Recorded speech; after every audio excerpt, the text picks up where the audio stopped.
Nos encontramos en esta cita diaria en torno a la Escritura.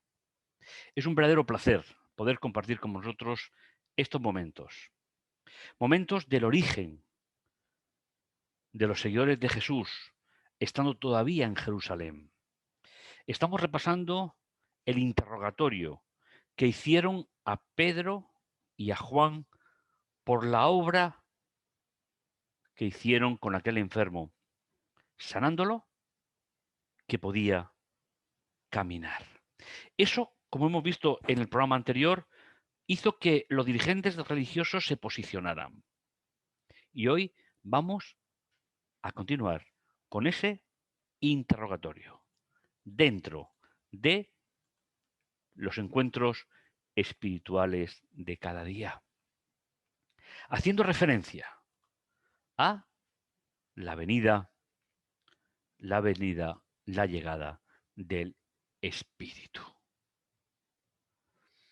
Resultado de esa venida, el cristianismo se extendió por los lugares más lejanos de Jerusalén y gracias a ellos nosotros seguimos estando en conexión con ese mensaje de Jesús. Los versículos de hoy tienen que ver con 14:4 del 11 al 17, el interrogatorio a Pedro y a Juan en la segunda parte. Cogemos nuestra Biblia, la abrimos por el Evangelio de los Hechos de los Apóstoles, Hechos del Espíritu Santo. Por el capítulo 4, que nos va a llevar a una situación de posicionamiento más importante por parte de los dirigentes religiosos. Nos dice el texto, después de haber dicho Jesús esas palabras con las que acabábamos el programa de ayer, el anterior, Hechos capítulo 4, versículo 10.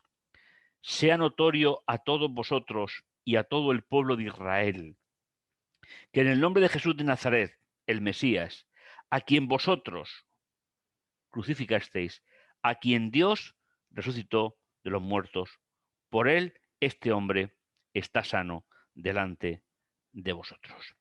Y ahora Pedro entra directamente a justificar lo que habían hecho, a justificar lo que el Espíritu ponía en su corazón. Y es decir, aquel que había sido rechazado, aquel que había sido llevado a la cruz y asesinado, este es, utilizando un salmo, el Salmo 118, 22, esta es la piedra reprobada de vuestros edificadores, la cual ha venido a ser cabeza del ángulo. Para poder disfrutar de la lectura original de este texto, tenemos que entender y recordar en algunos casos que las construcciones de las casas en aquella época se hacían con una piedra central, en la cual salían 4 ramas, 4 árboles, 4 troncos hacia las 4 esquinas, y sobre eso se edificaba la vivienda. No eran viviendas muy grandes, unifamiliares normalmente, y los arquitectos, los constructores, buscaban en el campo piedras que tuviesen las cualidades para soportar el peso, la dimensión de la casa. Y Pedro, poniéndose en pie delante del Sanedrín y de los altos sacerdotes, Les recuerda que Jesús vino a ser la piedra angular, sobre la que se expanda y se sujete todo el edificio de la fe y de la esperanza en el creyente. Pero les recuerda, tal y como hemos leído en el texto, les recuerda algo significativo. Reprobada por los predicadores, lo que ha venido a ser la cabeza del ángulo. Es decir, sobre la que se deposita todo el peso de la vivienda. Y en ningún otro hay salvación, porque no hay otro nombre bajo el cielo dado a los hombres en quien podamos ser salvos. Yo me imagino a Pedro, con su carácter impetuoso, decir con la justa voz y el justo sentimiento: vosotros habéis desechado como la piedra, pero no hay salvación en otro nombre. Recordamos que el nombre siempre identifica a la personalidad, identifica al ser humano en el contexto bíblico, diferente a como lo hacemos nosotros. Habéis reprobado, pero no hay nadie debajo del sol que pueda ser el salvador del ser humano, solo aquel que vosotros habéis rechazado como piedra angular del edificio. Observando entonces la osadía de Pedro y Juan y dándose cuenta de que eran hombres del vulgo y sin letra. Esta frase ha traído una deformación a lo largo de la historia. Cuando se ha estudiado la Biblia ya de forma descontextualizada a lo largo de la Edad Media, ¿qué significaba en la época? Del vulgo y sin letras.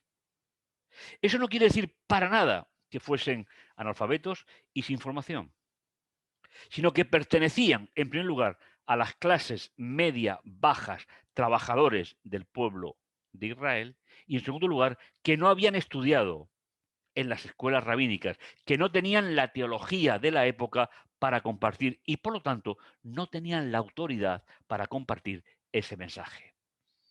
Pero muy lejos está del sentido original que fuesen personas como la tradición equivocadamente lo ha presentado a lo largo de los siglos. Pedro escribió un libro en griego. Juan escribió sus epístolas, el Apocalipsis, el Evangelio. No eran personas sin cultura, eran personas de la clase media, baja y no formadas en las escuelas intelectuales de la época. Pero eso no quiere decir que no tuviesen una formación media que les permitiera hacer toda la obra que hicieron. Dice, se asombraban y reconocían que ellos estaban con Jesús. Y viendo al hombre que había sido sanado en pie con ellos, no tenían nada que oponer. La fuerza con la cual el Espíritu Santo había actuado en la vida de ese ser humano para ponerlo en pie y que caminara era la tarjeta de presentación de todo lo que los discípulos estaban haciendo. Entonces les ordenaron que salieran de la sala, que dejaran el Sanedrín, y ellos considerarían la situación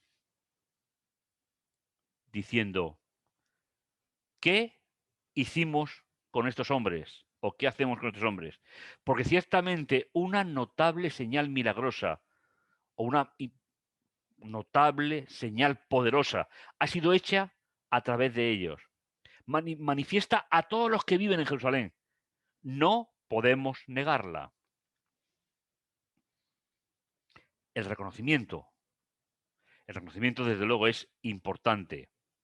No podían, ante sus ojos, no podían dejar de percibir y de acreditar que en el nombre de Jesús se había hecho ese milagro. Pero el problema no acaba ahí, sino que continúa Y continúa con una resolución final. Sin embargo, para que no se divulgue entre el pueblo, vamos a hacerle una advertencia severa para que no hablen más en el nombre de ningún hombre.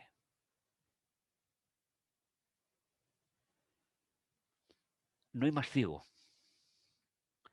que el que no quiere ver. Y aquella religión basada en tradiciones, como tantas y tantas religiones alrededor nuestro hoy, basadas en tradiciones y no en un estudio sistemático de la Biblia, añaden a Dios aspectos que nunca fueron planteados en la Biblia en su conjunto. Por eso, Señor, te damos gracias.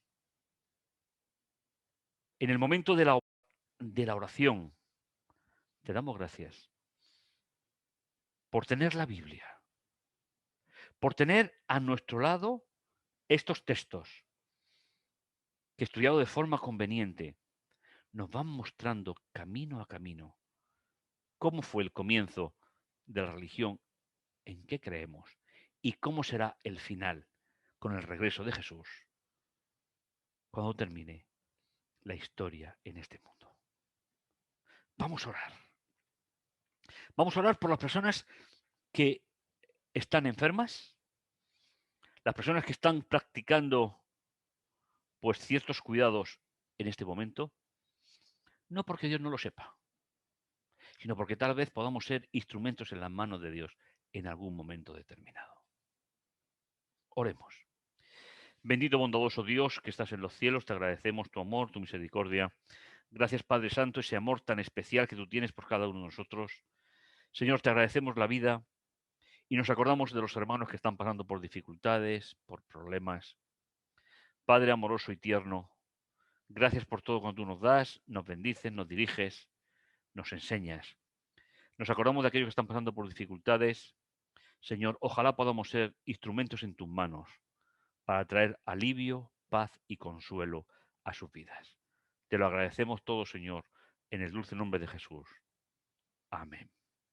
Pues cerramos nuestra Biblia y en el próximo programa continuaremos viendo cómo se desarrolla finalmente aquel conflicto que el Sanedrín tenía con Pedro y con Juan. No te lo pierdas. Misma hora, mismo programa. La llegada del Espíritu. Nos encontramos.